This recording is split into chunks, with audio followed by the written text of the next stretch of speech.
Customize po ang pinasadya ng L-shape. Okay, magandang araw po sa inyo mga boss madam.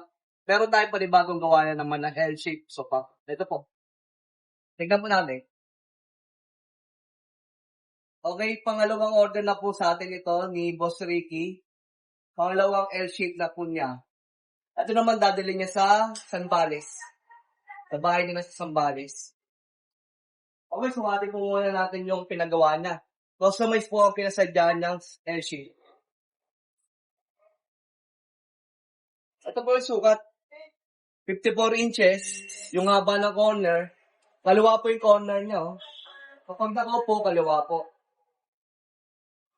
Okay, yung haba naman, 65 inches po yung haba niya. 65 inches po yung habang pinagawa niya. Okay, may stool. Ang sukat ng stool, yung haba, 29 inches by 18. Okay, may 4 na pillow. Gray color po ang napili niya, may pagawang kulay. Ito po yan. Number 22. Yan po, NA po. Yan. Pakita natin, ang ganda, oh. Okay. Solid Urethane foam pa rin po ang gamit natin dito. 4 inches ang kapal. Naka-plywood pa rin to, hindi siya spring type, kaya solid po. Matigas po siyang upuan.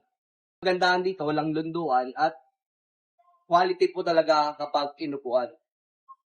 Matibay po. Pakita po natin yung pinagawa niyang paa. Ito. Varnish lang po ang pinagawa niya. Kulay kahoy lang po. Solid po itong kahoy na paa. Yan, solid oh. Ay, upuan natin oh. Oh, may pillow.